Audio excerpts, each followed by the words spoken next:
Hi, what you're about to watch on this video is a portion of a webinar that I did in my private Amazon Facebook group. We've got over 2,000 sellers that are in this Facebook group, and you can find out more about my course and book and all the other stuff that I do at my website at askjimmysmith.com. I just wanted to thank you for checking out the video and let you know that this is a portion of a much longer webinar that I've done in the group. So if you have any questions at all, please feel free to leave a comment below or reach out to me at askjimmysmith.com. Thank you so much for being here, and I hope you have a great day.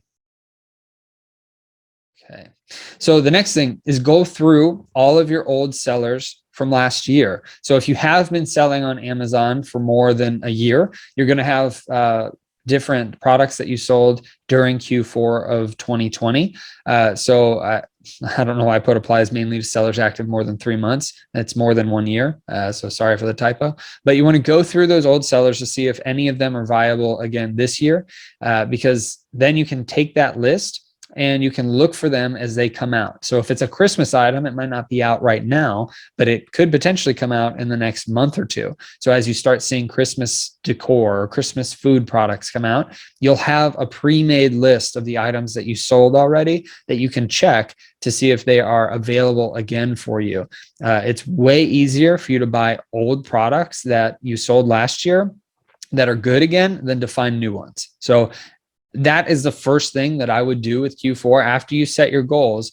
One of those goals would be, I need to make a list of the different products that I sold last year so that way, as they come out, I can check to see if they're available, to see if they're the same exact items, that they're not different in any way, that ultimately that I can send them in again. And I'll talk about it later with Keepa, but you also want to check the Keepa charts from the last year and the prior years to make sure that they're something that ended up continuing to be profitable for you in Q4. So just utilize that as well. But some different reports that you can run. So if you have Inventory Lab, you can go to FBA sales reports and you can just do it by the time period from Q4 last year.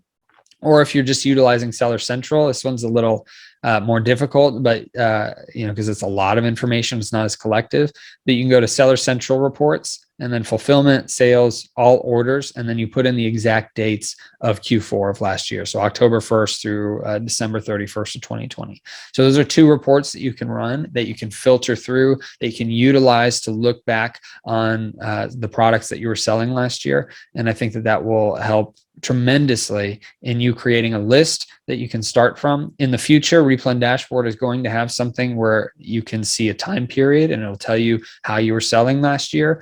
And I hope that comes out sooner than later. But for now, these are the reports that I would suggest that you run to go through those old sellers from last year so that you can capitalize on that moving forward. Okay.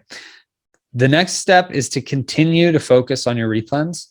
Many people during the fourth quarter forget about their replens. So that's in the past where we've kind of gone through and picked up the slack in our business, is we'll continue to shop for new replens as well. And a lot of people forget about them because they're trying to find the best toy out there, or they're trying to find the specific product that's, making a ton of money. And we just go through and pick up a lot of the replens. So don't forget about them in your own business. It's way easier to buy your replens and continue to restock them than it is to find new products to send in. It's kind of the same exact thought process on the last slide where I said it's way easier to buy old replens from last year than it is to find new ones, just like it is this year. It's way easier to continue to push forward in your current replens than it is to go out and find new ASINs, the hot products, new replens specifically. So continue to focus on your replens moving forward in Q4. Now, some Q4 product tips.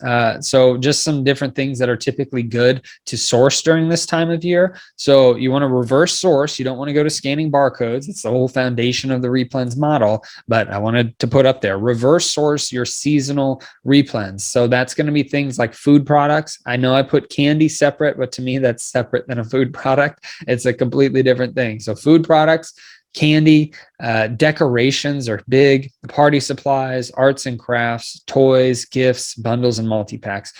all of those things are great. Stocking stuffers, you can utilize that, which is typically candy or food products or, little trinkets. But those are also good things that you can use to source. Those are the main things. And I called them seasonal replens because you'll see them come up regularly every year. Now they might be a little different. It might be a different variation. So there's hopefully going to be a new listing for those specific products, but ultimately they are replens. They're just seasonal for you. So utilize that list as a good jumping off point. Think about different things that maybe you ask for Christmas or for any of the holiday stuff that you do, and just go look for those products, right? There might be things, tools, right? Tools are pretty big during this time. There's outdoor products that are big. Sports and outdoors can be good. Home and kitchen things can be good. There's pretty much anywhere you're going to get a huge boost in sales just because so many people are buying products. And due to some of the things happening currently, in different parts of the country, you're going to get lockdowns forcing people to continue to shop online. So this year should be a good year to continue to, buy a lot more products to send in on Amazon. But you want to be smart about it, and you don't want to go crazy and go too deep into anything. And you want to continue to reverse source those products. Don't just go back to scanning barcodes because it's easy, but take the time to look for those bundles, those multi-packs, and those seasonal products that you can send in pretty simply with the traditional methods. Hey, thank you so much for checking out this video. Be sure to leave a comment below with any thoughts or questions you might have, and I'll make sure to respond to as many of them as I can. And while you're at it, if you found value in this video, hit the like button and also subscribe to this channel and hit the notification bell so that you can be notified of any new videos that I put out on this channel. Or if you'd simply tell a friend about the content that I provide, I'd really appreciate that. That would help me out so that more people can get to this channel and get the content out further. And lastly, make sure to visit my website, askjimmysmith.com. You can check out all of my content and get a bunch of different free resources that I have available to you on askjimmysmith.com. I really appreciate your time and the time that you took to watch this video, and I look forward to serving you in any way that I can in the future. Thank you and have a blessed day.